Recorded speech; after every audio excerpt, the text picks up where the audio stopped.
Welcome to the show both feared and revered by man and beast, the heliosblog. Today, a motivational speech by none other than Andrew Tate. The reason she's alone is because she's difficult. Women are not accepting the bare minimum. Women fuck men they respect. All the women who say things like, I'm strong, independent, I don't need no man, like, y'all impress me. Women just gaslight each other and say what they want to hear.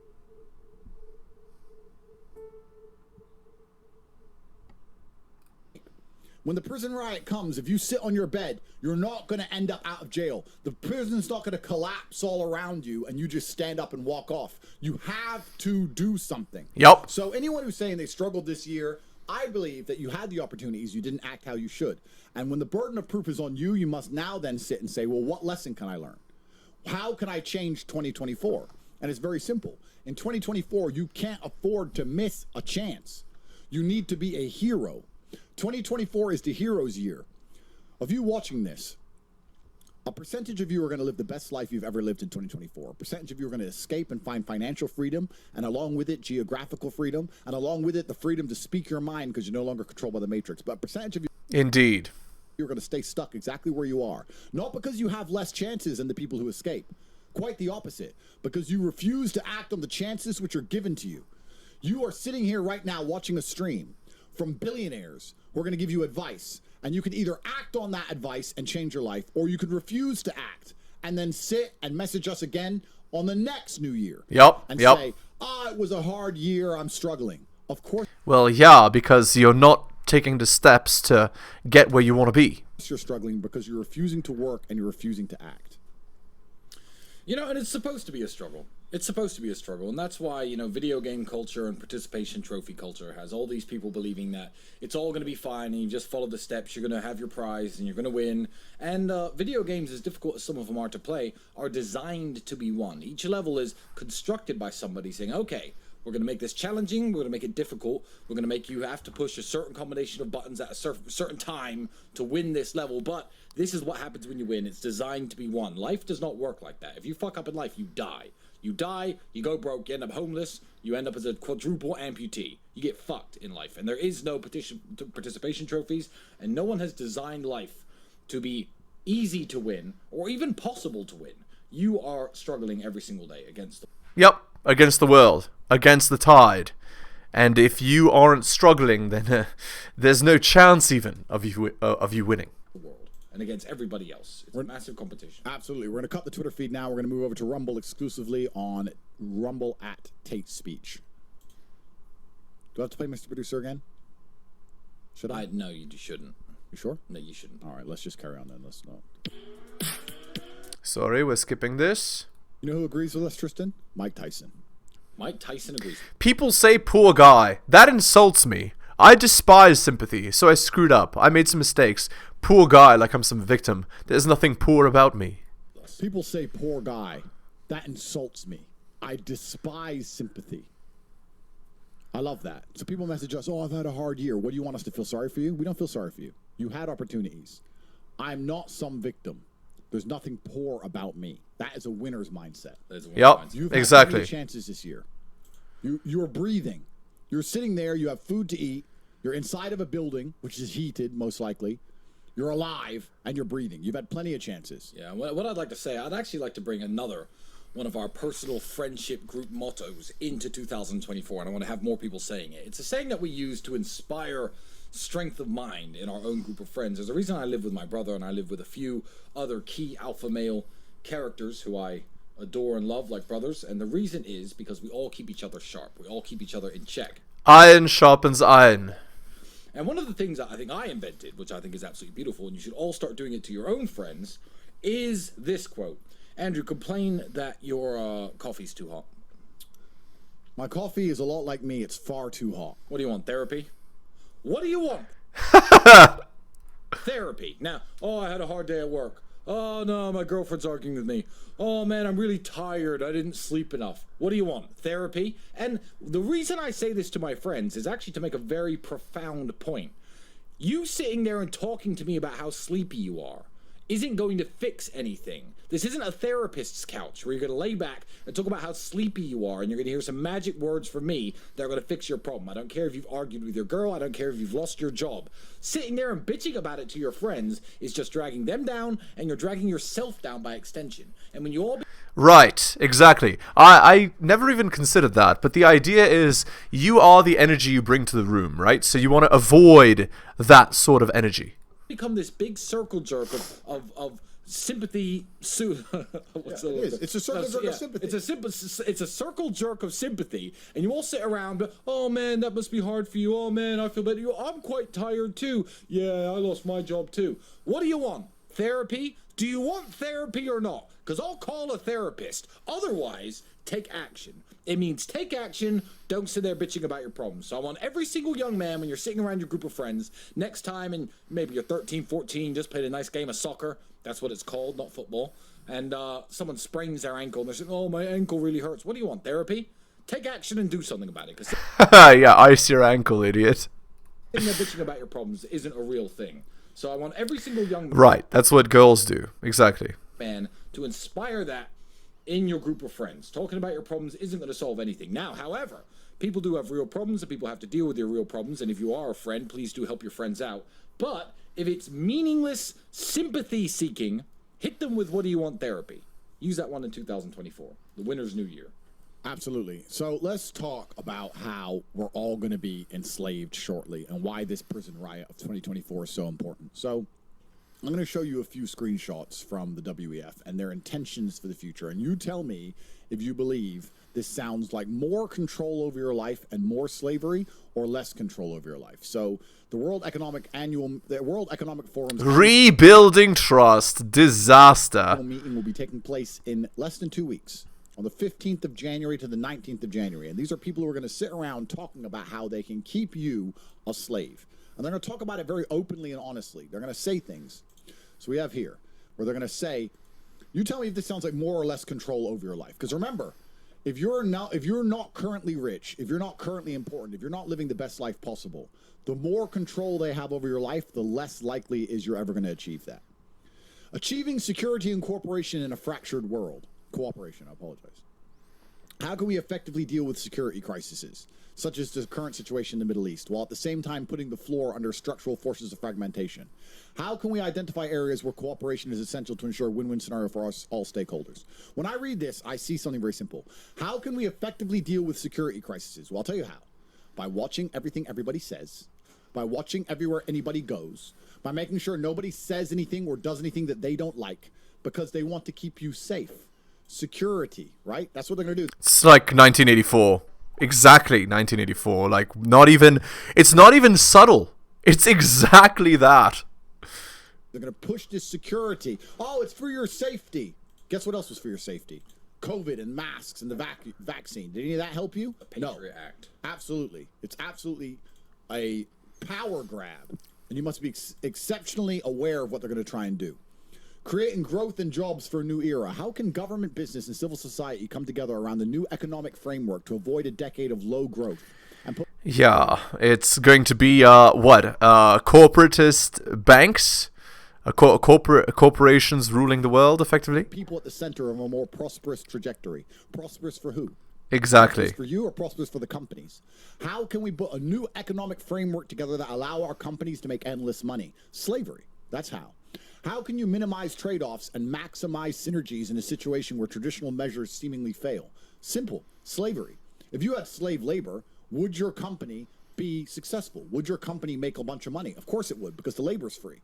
So they're intending to bring about slave labor. All companies. I want you to understand something about slavery in general. If you were to say to me right now, Andrew, you can have slaves, I'd say, okay.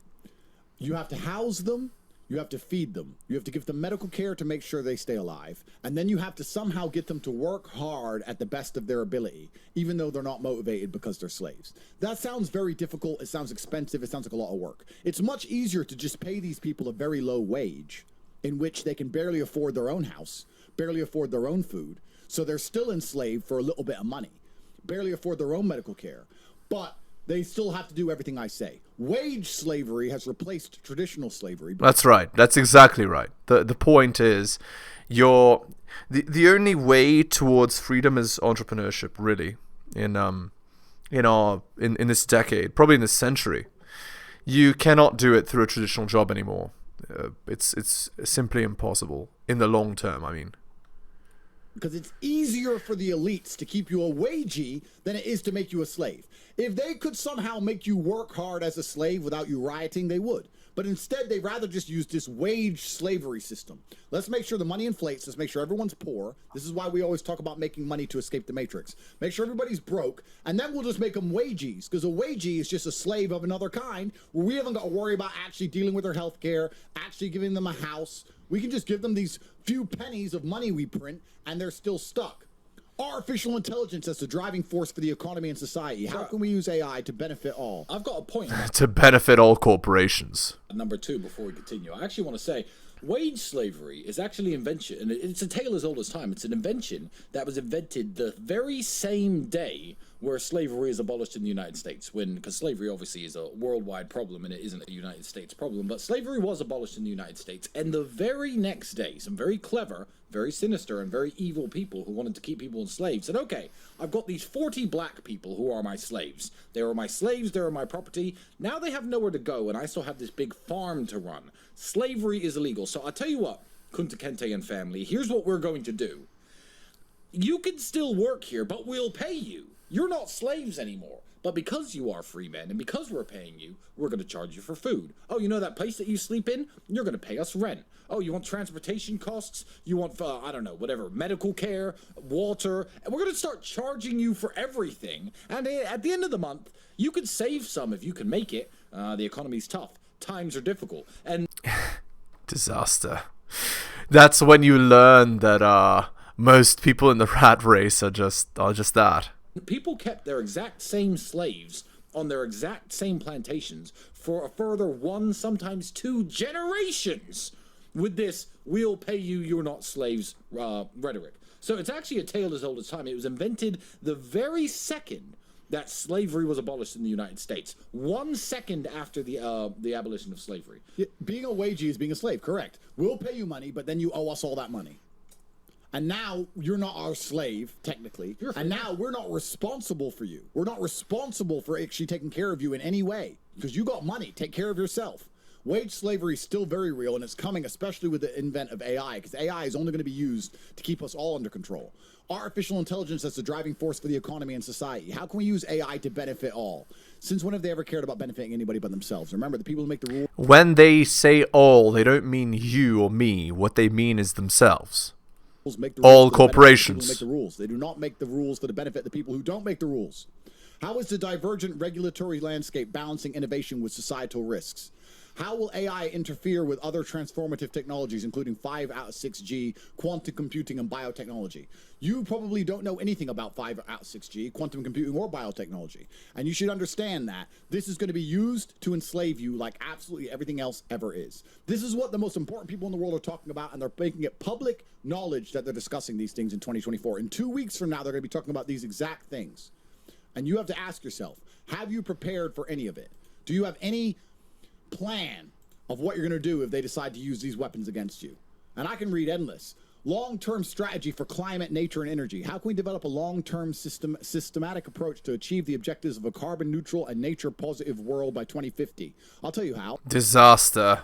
By not letting you drive, by not letting you fly, by not letting you eat the meat anymore, by making you eat the bugs. Secure and inclusive access to energy. Well, yeah, they can do it, but we can't, is the idea. The way to make sure it's inclusive is to split it up evenly. Oh, there's not enough to go around. You can only have some on Fridays. You can only eat meat on Wednesdays. How do we balance these trade-offs to achieve social consensus? How do we make sure everybody agrees and everybody's happy? Well, what we're going to do is we're going to come in with a form of communism, energy communism, and we're going to lock everyone down, and everyone's going to be given a certain amount, and Carbon Boss is going to do whatever he wants because he's free, but the rest of you are going to be stuck. This is all being discussed in 2 weeks from now. From the 15th to the 19th of January in Davos, Switzerland, the most powerful people in the world are going to be talking about how to keep you a slave. And what they're basically saying is, we believe that a prison riot is coming. How do we lock down the prison and make it more secure than ever before? All the things I just told you, are there published plans to keep you in your box, and your current box is obscurity, and the prison riot will be 2024, and it is your only chance to escape. And the reason I say 2024 is going to be a prison riot is for a few reasons. On April 11th, there's a Bitcoin halving, which is going to be a big thing because cryptocurrency might be disruptive to the entire plan. However, there are some suspicions that it's actually integrated. That doesn't mean that you can't benefit from it. Even if cryptocurrency in and of itself is part of the integration to enslave you, that doesn't mean you can't benefit if you are prepared. The prepared mind. And on the 5th of November, we have a U.S. election, which is going to be crazy. Monumental. The most important election I think the world has ever seen, and I'm not joking about that. I really am not joking about that. So this year is the year to get your act together. It has to be now. It has to be a hero's year. So when they finally lock up the cells with a lock that can't be broken, you're no longer in it. This year is going to be extremely important. You need to have a winner's new year. You need to have a winner's year in 2024. And we talked about this. In fact, that's the reason I put together my package for people inside of the winner's new year, which started the day after Christmas until the loser's new year, which is at midnight tonight. And I want to make this clear before we move on. This is only open until the fireworks go off. I think we have a few hours left, 9 hours left. Once the fireworks go off in Bucharest, we are closing this and you will no longer have access to this ever again. And it's a 1-year program to ensure that you escape. Please understand, if you're locked in a jail and somebody outside of the jail says, I'm going to break you out. I know how it works. I escaped myself. I was in the jail and I got out. And I'm going to come back in and give you the map and show you how I got out, show you the path you can go down, show you where the guards are, show you where the hidden tunnels are so you can escape. And you're going to be out in 2024 and not be in the jail anymore so you can have a hero's new year. Here's the blueprint. If you refuse to take that blueprint, then you have one of two options. You can try and work it out yourself, which is the far more difficult way to try and escape under time pressure, in which you will most likely fail, or you can stay a slave forever. The Hero's New Year, which was 26th of December, and the Loser's New Year, which is coming up, this period was for endless work, and 2024 can be the best year of your life if you're prepared to actually understand what is coming for you. They are talking about it publicly. Soon, it will be too late. This is your last chance. Warning, warning, warning. You are Okay. Continues to go because it is the momentum. Hey, someone, a producer. Yeah, it wasn't me. It wasn't me. It was someone else. Someone who's producing the show. Correct. A man. Mr. No, but Mr. Producer doesn't make mistakes. Okay, fine. So, as I was saying, this year we've had some very prestigious G of the Week winners. We've, of course, had Waifu Watchers. Nice. G of the Week. Nice. We have had Biggs Don from Jamaica. Nice. I think Putin was one of our first G's of the Week. I think it was before the special military operation, so don't get mad at me if you're Ukrainian. It's a prestigious title. Maybe the greatest title that there's ever been, G of the Week, on the Emergency Meeting podcast. But we're going to finish this year off with a man who may be G of the Year. He may be one of the coolest people ever, because I intended to make fun of this man, Andrew. There were all these memes with this young white boy, I call him young, maybe in his 20s, maybe early 30s, from London, with ginger hair, who looks like he could work behind the counter at a fast food restaurant. And he was rapping in Jamaican patois. And I saw all the memes. I was like, who Disaster. is this clown? And I started looking into his freestyles. And he's actually pretty fucking good. Andrew, he's pretty fucking good, and he won me round. I thought, oh no, he's released a song, Andrew, listen to this guy. And then you start listening to him, you're like, this guy's actually alright. Some guy from London, he goes by the name of M.R, that's letter M, D-O-T-R. It's a white boy from London who for some reason raps in Jamaican patois, and everyone was laughing at him, but We have the 3D printed meat garbage they're trying to do. All this diverse quotas, which means that if you're a masculine male, you don't stand a chance of even having a good job inside the Matrix anymore. Yep. No white men is the basic premise of this. You have to understand, I'm sorry, let me get into this a little bit. When there is a advertisement in England, a white country, it is a white country, I'm half black, but it's a white country, for police officers, and it says, we need police officers. Are you a woman? Are you of black or Asian ethnic? You can't make this crap up. Minority background or a member of the LGBT community, we'd love to have you as a part of the team. That means No white men, no straight white men. In England, a white man's country. I'm half black, but it is a white country. No white men. You can't be police officers. That's not racism, guys. Is racism, sexism, and exclusion. That's all Yup, that is. yup. So yeah, you're right. I wonder if the news itself was trying to prepare people's minds for the idea of a mass catastrophe, because what they're going to do is Patriot Act you. They're going to hit you with a mass catastrophe, something bad's going to happen, and they're going to come along, and the only thing that the human psyche can accept a loss of freedom for is safety. Look at COVID. We will take your freedom away, but we will make you safe. That is why they do it. So imagine if people at home watching this show were told on the news that they're planning to do some big false flag catastrophe specifically so that they could enslave you with their garbage solution. They'll make you sick to give you the cure, and the cure is also always going to be more control for them, just as they've discussed openly in their Davos plans. I wonder if they were to openly put this on the news, if people would understand how important it is to escape. Well, mine's a little dark. I just feel a lot of concern that 2024 may be the year of a black swan event. This is a national security event with high impact that's very hard to predict. Oh my lord. No way. Is this real life or is this a TV show? No way. There are a number of concerns that I have that factor into that. Not only this sort of enduring heightened threat level that we're facing, the wars in Israel, also Ukraine. And we're so divided in this country in ways that we haven't seen before. And I think that just creates fertile ground for our adversaries like North Korea, China, and Iran. And that's what concerns me most. There's going to be a big catastrophe.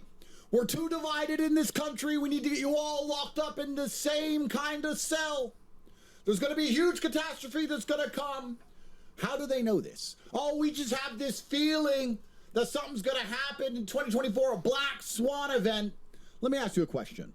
Black swan event can be them turning off the internet. It can be a disease. It can be a war, whatever. Is your situation going to be better or worse if you are rich?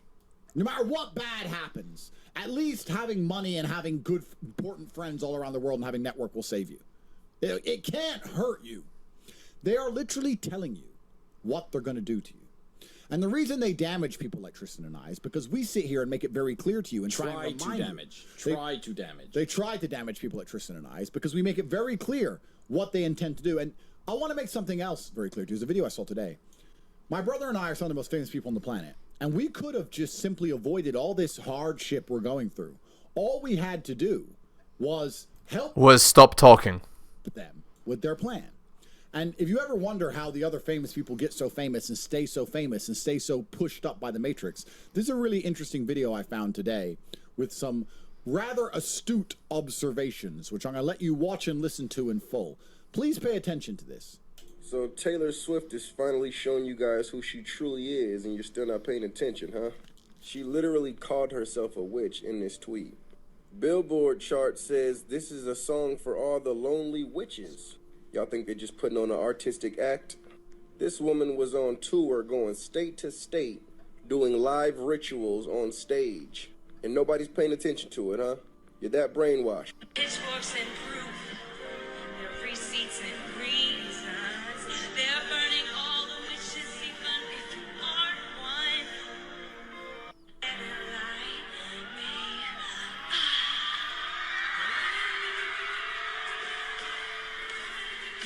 Ladies and gentlemen, that is a serpent behind her. Y'all waking up yet? Last week's sweetheart has turned to this week's witch. Indeed. That describes 2024 perfectly. Except the world is the sweetheart. In that video, she was acting like she was in hell. So yeah, last week's sweetheart has turned to this week's witch in hell. But are you catching on yet?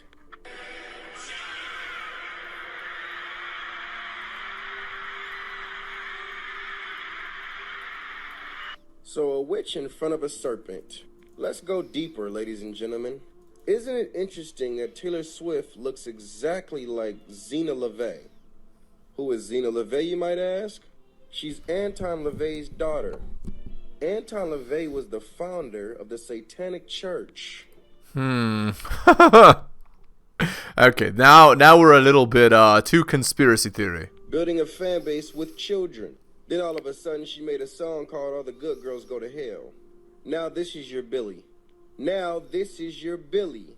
And all the brainwashed would call it artistic. Lil Nas X built a fan base off of children. They blew this man up out of nowhere. Then what happened? Out of nowhere, he switched. Next thing we know, he's sliding from heaven into hell. Even gave him his own satanic shoe. They had 666 on him. Also, Luke 10:18, the verse in the Bible where Satan fell like lightning. So do you guys see the comparison? Right. Stop listening to these artists and stop letting your children listen to these artists. Little do you know, you are allowing demonic spirits to come into your household. Because when you play that nonsense, you are coming into agreement with that nonsense. Well, there is truth to this. Whether it's actually true or not, there is truth to this. The idea of the cancerous pop music instilling ideas, horrible ideas in children. That is absolutely true. Your eyes and your ears are portals. What you let into them is what you're coming into agreement with. 2024, let's be smarter. Let's be more wise. If it's not glorifying God, cut it off. God bless you.